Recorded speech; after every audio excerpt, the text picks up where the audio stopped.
So the Klon Overdrive, one of the most sought after and loved overdrive pedals in the guitar world, and I'm pretty sure Mythos have really nailed it with their Mjolnir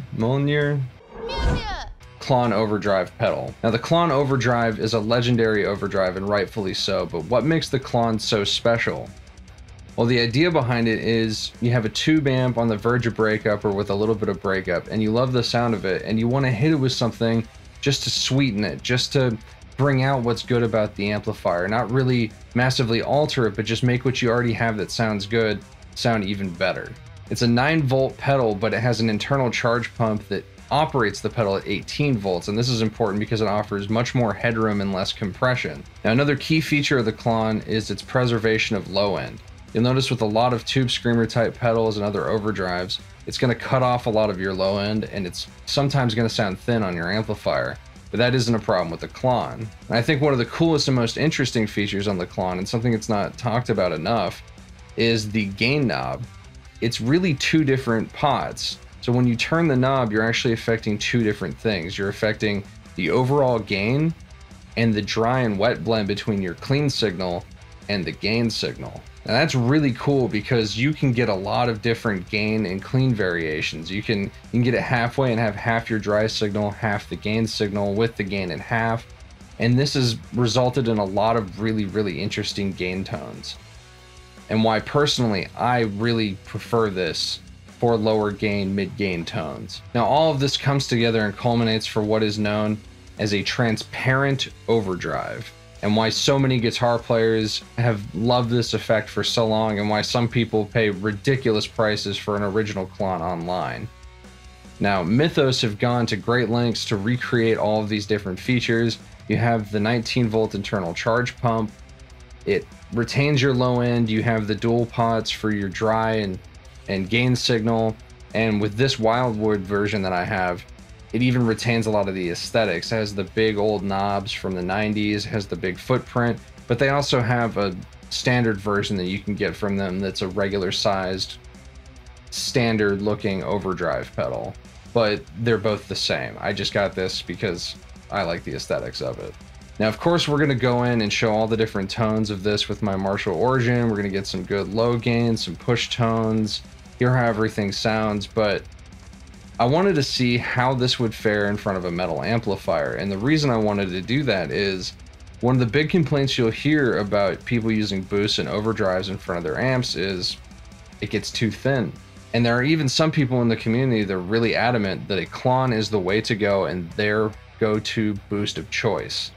So I put it in front of my 5153 50-watt Stealth on the blue channel, and we're going to hear how that sounds in a mix, and we're going to hear how it sounds outside of a mix.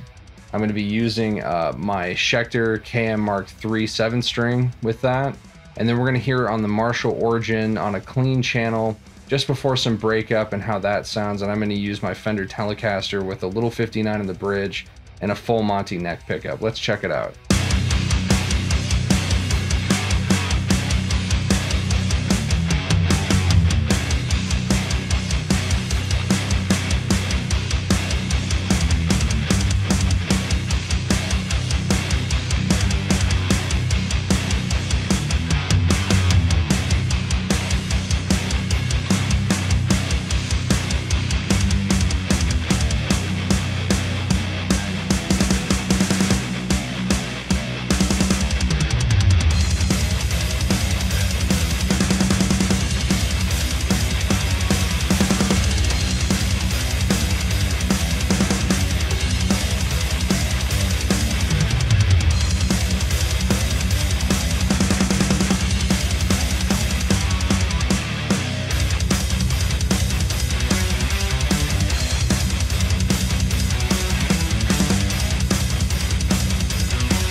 So yeah, I was actually surprised. It can fare pretty well as a metal boost if you want it to, and everything remains pretty thick. So if your problem with overdrives is they rob you of your low end or it gets too thin, maybe give a Klon a try. But I would say give a Klon a try anyway. This is an overdrive I feel like everyone should try out and have. And I really, really loved how this sounded in front of my Marshall Origin. It just has the sauce, you know what I mean? Like, it just hits it in such a way, everything is sweetened. Everything sounds bigger, warmer, fuller. I don't know, it's hard to explain, but you heard it. It just sounds so much better with the Klon hitting it. It's definitely clear why this is an always-on pedal for a lot of players. Anyway, thanks for watching. Stay metal.